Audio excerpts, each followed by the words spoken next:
with the Congressman joining me now from Des Moines. Congressman, it's great to see you. Thanks so much for taking the time this morning.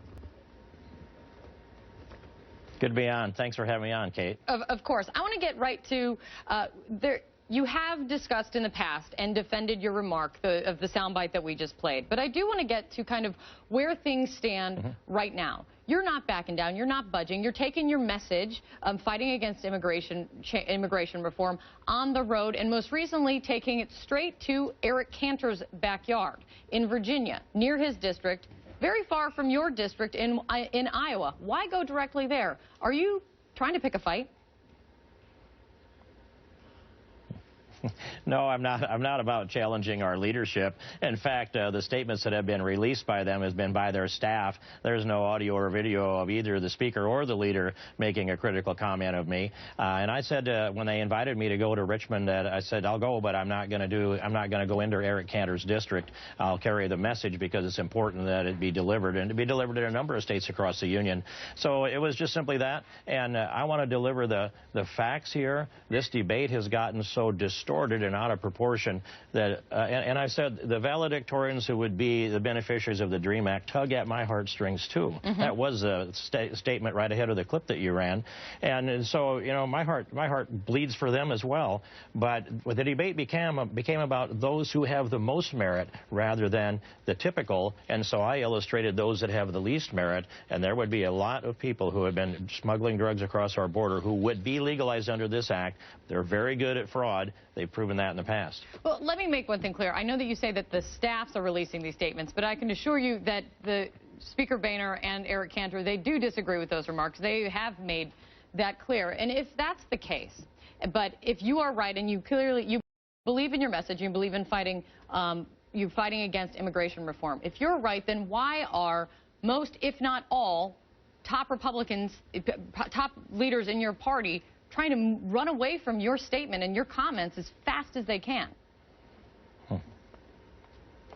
Well, first, I suspect that they have not seen the video clip in its entirety, and so they operate also off of staff recommendations and perhaps approve a statement. That's how I envision it, although we haven't had the conversation.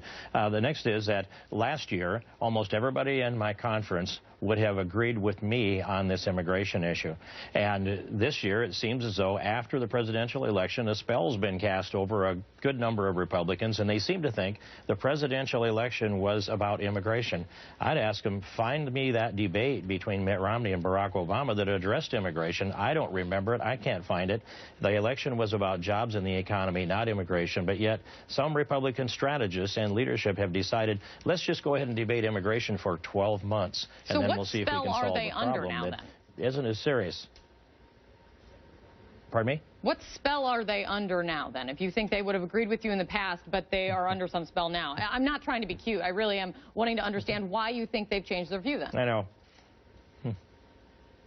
I say that because I say no spell has been cast over me, and it doesn't seem to be logical or rational to me that this is the right thing to do. They seem to think is that in order to slow the decline and the loss of the Hispanic vote, which I recognize happened, although you might argue that Mitt Romney arrested that decline. George Bush claimed 44% of the Hispanic vote in 2004. John McCain achieved 31% of the Hispanic vote in 2008. So that decline only went another 4% under Romney. But they seem to do that calculation that we should sacrifice the rule of law by granting amnesty on the altar of what they believe is political expediency for the purposes of opening up a conversation with a demographic group of people that I think are just as blessed as all the rest of us, and we should treat them as God's children, all of us, and not do identity politics. So I don't understand it, or I wouldn't explain it in that way. I want to ask a couple more questions on this, obviously.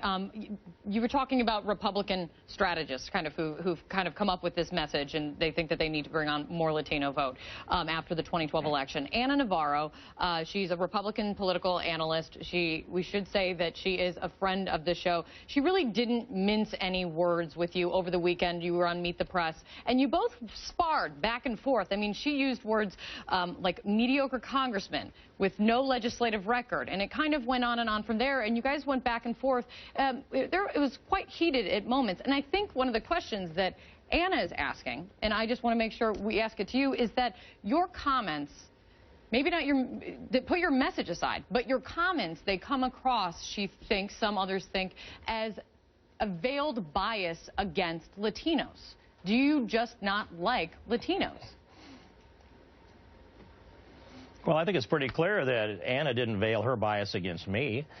She didn't address a single fact that I delivered. She simply hurled accusations and baseless allegations. And with regard to this statement of mediocre congressmen, my staff listened to that, and they pointed out to me that according to Jeff Flake's analysis, that I have offered I'm a third in the number of amendments offered in Congress over the last decade, and of those, I've had the highest level of passage of those amendments. And so, if you look at an objective data that came out of Jeff Flake, now Senator Flake's office, I might be the most effective congressman in there rather than a mediocre congressman there. But I put out a whole series of facts, and she answered none of them, and neither did any of the panel. So we have a debate here that's going on. They have an agenda. They're for open borders, they're for amnesty, they might say they're for border security. That's a means to get to the end of this perpetual and retroactive amnesty. I'm putting out facts on what it costs this country from a financial standpoint, what it costs us from a rule of law standpoint. They're not responding to that at all. They won't debate in that arena. I'm going to stay there. I'm not calling anybody names. I'm obeying Reagan's 11th commandment. They are not. I don't want to linger on this too much, but you said Anna Navarro didn't answer any of your questions, and you didn't really answer mine either. Right. Okay. Try again. That your comments come across as a thinly veiled bias against Latinos. Okay. If people interpret it that way, I'd like to have them explain it. My statement was very narrowly defined, not even just to drug smugglers, but drug smugglers who are habitual, professional drug smugglers who are in physical shape to carry 75 pounds of marijuana across the desert. That's what I described. And it's amazing to me that anyone can interpret anything in there that has to do with race or ethnicity. I will say that 80 to 90% of the illegal drugs that are consumed in America come from or through Mexico, according to the Drug Enforcement Agency. That's what I'm speaking to here, and I'm laying out something that I think is just completely logical. And I will tell you that my constituents come up and talk to me continually, and they say, you're right, keep speaking the truth. And I'm going to keep doing that. The data that I put out here is factual. The violent death rate in the countries south of us are greater all the way down to Argentina and Chile. And when you bring in young men from any civilization, especially if they have drugs with them, you know you're going to have more violence.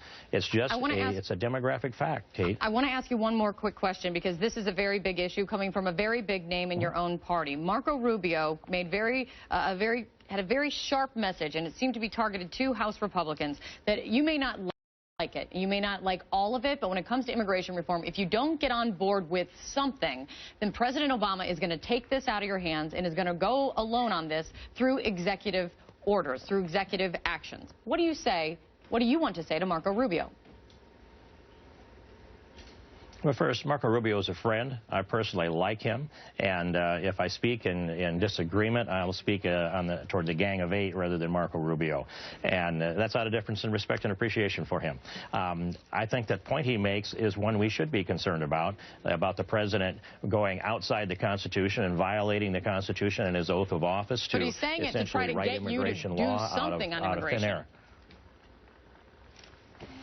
I think it gets me to do this, speak up for the Constitution and remind our leadership, and I would remind, and I think Marco Rubio would agree with me, that the president has violated the Constitution multiple times on multiple topics, and the House of Representatives should be standing up against that instead of moving on and sometimes ratifying the president's unconstitutional whim. And I'm happy to do a program on that someday, Kate, but I don't think America is focused nearly enough on what this president has been doing with his unilateral actions that go into Article 1, the legislative arena. All right. Well, clearly much more to discuss on this. Unfortunately, we have to leave it here this morning. Congressman Steve King, thank you so much for waking up and joining me this morning and talking through some of these issues. Have a good one. Have a good one. Thanks for the